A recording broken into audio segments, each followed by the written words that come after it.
جی جی جی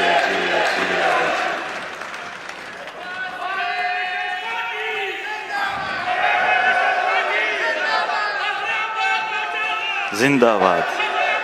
زندہ زندہ زندہ خیر خیر لگ دیا وقت ٹائم شارٹ ہے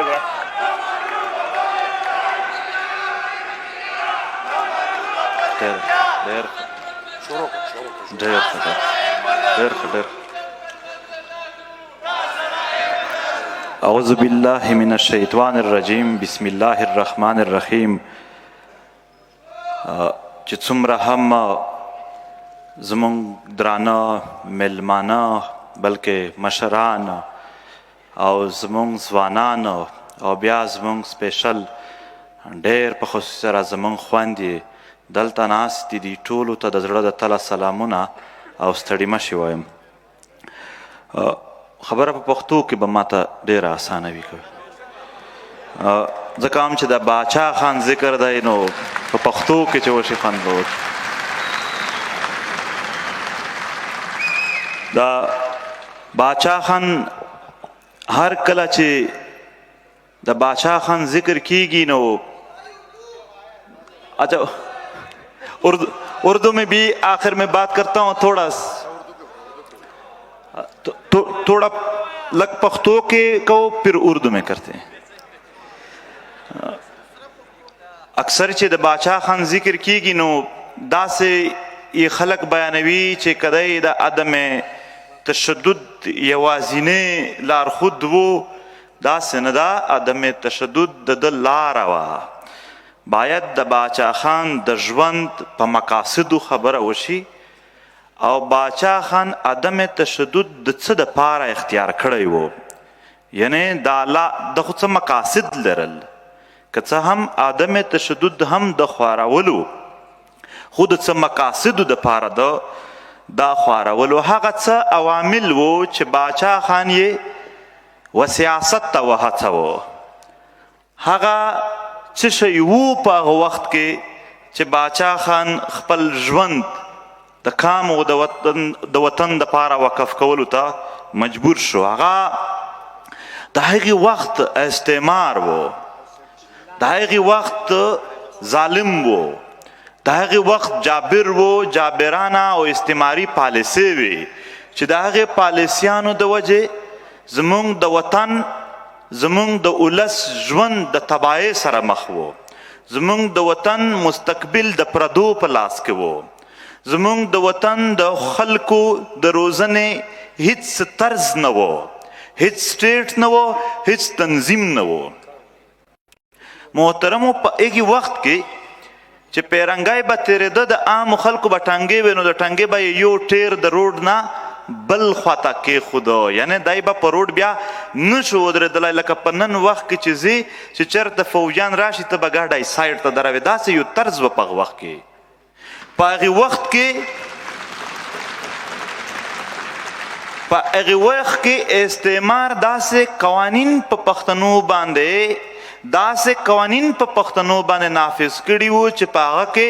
د سړي ساه تنګېدله ژوند کول ورته مشکل و لکه په هغه وخت کې FCR چې کوم قانون و چې په ټولو پښتنو باندې نافذ و او نن وخت هم که تاسو ګورئ د ایکشن ان ایډ آف سیول پاور چې په FCR نه هم ډېر سخت شکل لري هغه لکه څنګه چې نافذ دی په هغې وخت کې پښتانه راټولېدلو ته پیرنګي نه پرېښودل په هغې وخت کې د پښتنو ملي فکر پیرنګي ماتولو یعنی د وزیرستان د یو قبیلې سره به پیرنګي خپله معاهده کوله هلته به د کاکړ د اچکزي د مندوخیل تر یوسفزي پره په علاقایي او په قبیلوي بنیادینه باندې به دوی سره یوازې ډیل کولو د دوی مشترکه حیثیت یې نه منلو نو باچا خان د کام د ملت هغه ملي فکر راټولول او د دوی تقسیم ختمول د یو پښتون خبره کول د دې دپاره هڅه کوله په هغې وخت کې چې کوم ظلم جبر و یعنی عام پښتانه چې کوم یتیم کېدل دا دغې شي دی هڅولی و دې ته یعنې زموږ د وطن د وسایلو اختیار د داسې خلکو په لاس کې چې هغه زموږ د وطن نه دي. دې خبرې دی هڅولی و او په خپله معاشره کې په خپله سوسایټي کې چې عام په خلکو کې کوم یعنی د جهل یا د لاشعوري یا د ناپوهۍ روایات او عادتونه وو د هغې د ختمول دغې چې دی هڅولی و. په معاشره کې یوازې د یعنی د سیاست دپاره نه د معیشت دپاره د هنر دپاره د روزګار دپاره او د زراعت دپاره هر چې ژوند ته پې ښه کولی شي د ده به دی عملي به یې دی ځان به ورته اول ورته خپل خپل به یې هغه کارونه کول خپل به یې په منډۍ کې یعنې اول د روزګار ورته شروع کړو چې پښتانه اندروني دننه هم کومې دوی ته مسلې دي او دوی ته د بهر نه کوم زور و جبر ورسره کېږي د دغو اصلاح وشي دا ختم شي. دا ملی فکر و دا په باچا خان بابا کې موجود ملی فکر و چې د ټول ملت خبره کوله د ټول کام خبره یې کوله. بیا په دغې تسلسل کې مونږ که د ولی خان خبره کوو چې هغه په هغې وخت کې هم دا نن چې کومې مسلې پیښې دي یعنی د افغانستان په هکله چې کوم د نظر و یا دلته په سوسایټي کې د سیاست معیار وي د هغې د اپګریډ کولو دپاره چې د څومره کار وکړه د یو وطنپال سړي ته چې ولی خان څومره الفاظ او څومره دلیلونه څه ورکړل چې دی په معاشره کې په بخښنه سره یو کم سړی نه وښکاري. دلته خو د ملت پالنې سیاست به چا کولو ډېره بې ادبي معاف داسې د لوپر په شان به خلکو ورته کتل. دا شی د جسټیفاید کو چې د دغې خاورې او د دغې ولسونو مستقبل په دغې ملي او قامي سیاست کې دی د دغې دپاره د دلیل پیدا کولو.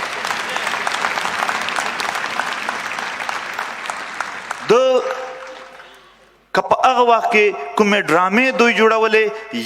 یو فکر ځنې راوتلو ملي فکر و. که په هغې وخت کې ولی خان تقریر کولو یو فکر ځنې راوتلو ملي فکر و او په هغې وخت کې ولی خان چې کوم تحریر لیکلو د هغې نه هم یو فکر راوتلو هغه ملي فکر و. یعنې په ملي فکر باندې کار کېدلو.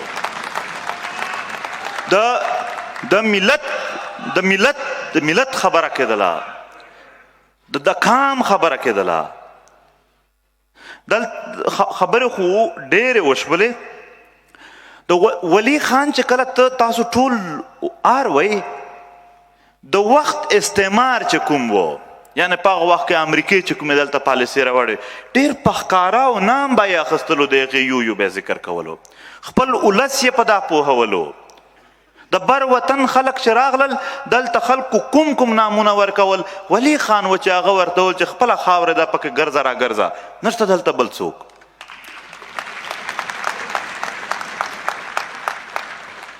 محترمو مونږ د باچا خان خبره چې کوو چې د پیرنګي خلاف دلته د مزاحمت د ټول اتحادونه د ټول ملګرتې د ټول دښمنۍ د پیرنګي استعمار مخالفت و او په دې خاوره د خلکو د ازادۍ و. نو بیا چې کله پاکستان جوړ کړلی شو پاکستانی چې جوړ کړو په دې کې پیرنګی خو لاړو خو نظام نه لاړو بلکې نظام نه مقتدر حلقه هم هغه وه چې کومه د پیرنګي په دور کې وه. یعنې پاکستان چې جوړ شو پاکستان خپل فوج نه دی جوړ کړی دا د پیرنګي په فوج کې چې کوم برټش انډین آرمی چې ورته ویلل په هغه کې چې کومه پنجاب رجمنټ وه فرنټیر دا یې سره راټولې کړلې یعنې هغو ته تربیت هم فرنګي ورکړی و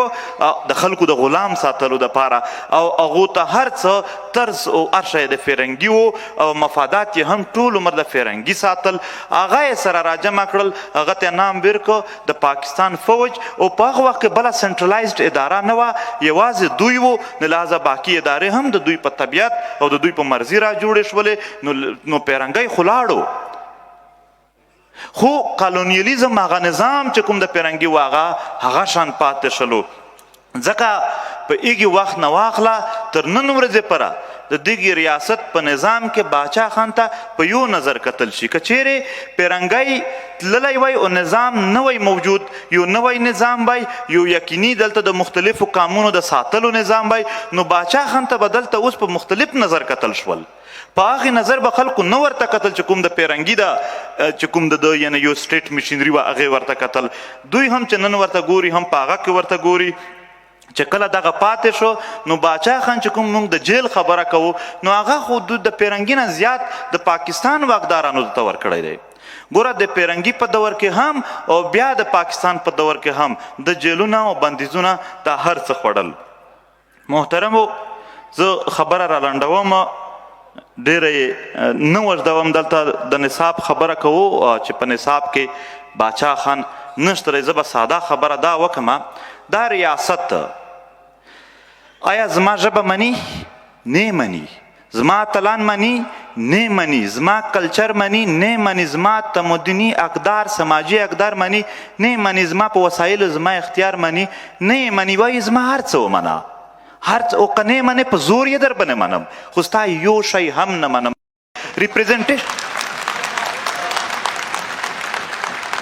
قامي ریپرزنټیشن دلته ختم کړی دی دوی د دغې قام حیثیت یې ختم کړی دی ته چې دلته ووایې چې پښتون دی چې نه پښتون ذکر به نه کړي موږ ټول پاکستانیان یو خو چې په کشمیر جنګ شي وایي پښتانه ډېر تکړه دي ورور خو دلته هم ټول پاکستانیان یو ته پې ورځه دلته ولې پښتون یادوې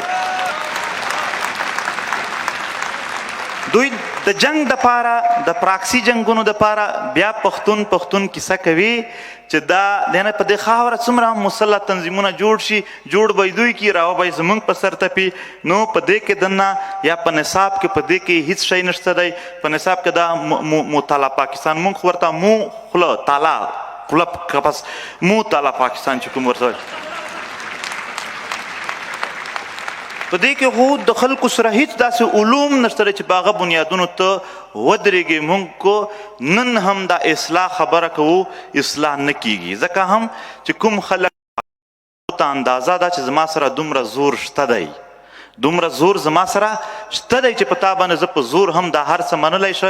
یا په مفاهمت یې در باندې منلی شو یا په یو چوکۍ یې در باندې منلی شو یا په یو ځای کې په ناستي یې در باندې منلی شو په هره طریقه باندې د وخت بادار ته دا اندازه ده چې زه یې په تا منلی شو اوس د دې دپاره د هغه ملي فکر ضرورت دی دلته به باحثیت ملت موږ ودرېږو دلته که موږ داسې تقسیم وو که موږ داسې یعنې فکرونه مو تقسیم وي اعمال مو تقسیم وي دا نه کیږي ورور زه رښتیا درته وایم په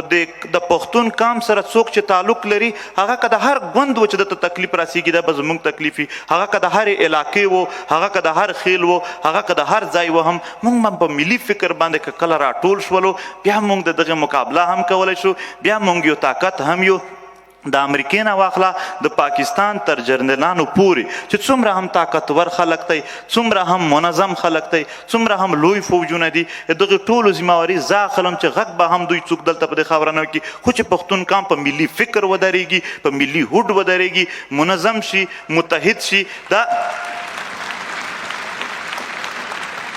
دې ته به نه ګورو چې یو پښتون دی که زما په ګوند زما په تنظیم کې دی چا ووژلو نو زړه مې پې ډېر پې یعنې خفه دی او که په بل ګوند کې و چا ووژلو بیا زه نه یم پې خفه دا نه دی ملي فکر ملي فکر به د ټول ملت فکر وي دلته به تقسیم هر څوک په خپل نظر کوي خو زموږ خو وسیع نظر دی موږ به په وسیع نظر باندې د ټول قام خبره کوو باقي اعمال اوس هم لګیا دي باچا خان به د خپل ملت خبره کوله ځکه یې جیلونه خوړل علي وزیر د خپل قام خبره کوله ځکه په جیل کې پروت دی هغه نظام دی اوس هم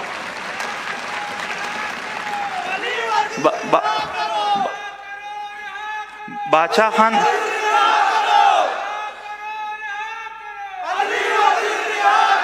باچا خان د ولس خبره کوله چې کومه سیمه ته به هم باچا خان تللو بندیزونه به و په لارې کې به فوجونه او عسکر ورته ولاړ وو د ده به یې لارې نیولې نن موږ هم زه صرف دا وایم چې هیڅ نه دي بدل شوي نن موږ چې کوم ځای ته ځو یوه ویډیو راوښیي چې موږ په ارام تللي وو هره ورځ زموږ او د دوی د ملګرو په منځ کې لانجې وي او دلته یو فساد جوړ شوی دی په خپله خاوره باندې موږ خبره نشو کولی 15,000 کاله تاریخ موږ ته د مشران وایي چې زموږ دلته دی 15,000 کاله نه زما نیکونه په یوه خاوره را را روان دي نن دی راته وایي چې اختیار یې ستا نه دی اختیار به د لاهور وي اختیار به د پنډي وي زما ملکیت دی زما وطن دی اختیار به هم زما وي نو لهذا دا دغه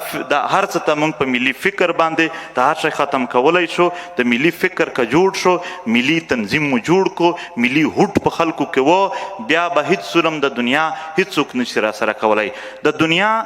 هزار طاقتور ادارې هم پارلیمنټونه هم فوجونه هم هر څه دا دومره زورور نه دي لکه د خپل قام اتحاد مو چې څومره زورور دی د دغې وطن اتفاق مو چې څومره زورور دی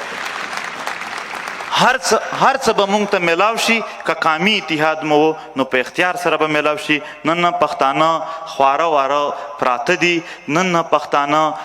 تقسیم پراته دي بیا د باچاخانۍ ضرورت دی ما ته خپل